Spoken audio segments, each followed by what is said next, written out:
বৌদি, তুমি আজকে মাকে খেতে দাওনি?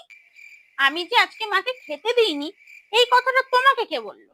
মাই আমাকে ফোন করে এই কথাটা বললো। আমি আজকে মাকে খেতে দিইনি সেই কথাটা মা তোমাকে ফোন করে বললো। আর আমি যে প্রত্যেকটা দিন মার এত যত্ন করি, এত খেয়াল রাখি, কই সেগুলো তো তোমাকে ফোন করে বলে না। এমন কোনো ব্যাপার না, মা ফোন করে তোমার প্রশংসাই করে। তোমার যখন তোমার মায়ের প্রতি এতই দরদ, তাহলে তুমি এসে তোমার মাকে খেতে দেবে। আজকের পর থেকে আমি ওনাকে আর কোনো খাবার টাবার কিচ্ছু দিতে পারবো না। তুমি আমার সাথে এরকম ভাবে কথা বলছো কেন? এর আগে তো কোনোদিন তুমি আমার সাথে এরকম ব্যবহার করোনি। তুমি জানতে চাও কেন আমি এই ধরনের ব্যবহার করছি? হ্যাঁ, আমি জানতে চাই। আজকে দুপুরে যখন আমি মায়ের জন্য খাবার নিয়ে যাচ্ছিলাম, মা সেই সময় মাসির সাথে ফোনে কথা বলছিল। আর কি বলছিল জানো? এই আর বলিস না, আমার বউটা একবারে সাদা সিধে সরল আর বোকা টাইপের। তো আমার পিছন পিছন পিছন পিছন ঘুরে বেড়ায় আর বলে, মা এটা খাবেন, আপনার একটু পা টিপে দি, আজকে আপনাকে এটা বানিয়ে দি। সারাক্ষণ এটাই বলতে থাকে।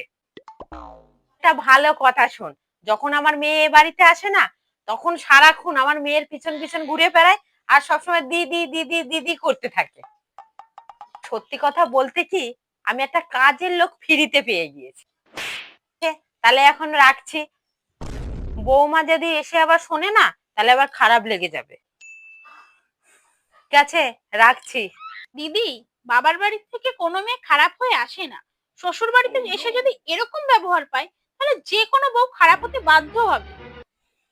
আর আমি তো সবসময় চেয়েছি শ্বশুর বাড়ির সমস্ত লোকজনদেরকে নিয়ে একসাথে সুখে শান্তিতে ভালো থাকতে।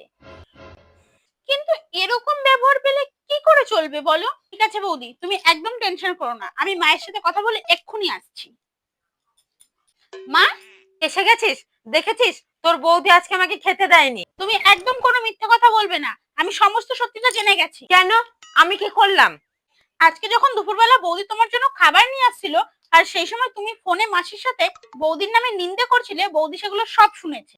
ও তোকে মিথ্যে কথা বলেছে? বৌদি কোনো মিথ্যে কথা বলছে না মা, মিথ্যে কথা বলছো তুমি। তোমার কাছে কিন্তু আমি এটা আশা করিনি। বৌদির নামে নিন্দে করার জন্য তুমি কিন্তু আমাকে একদম ফোন করবে না।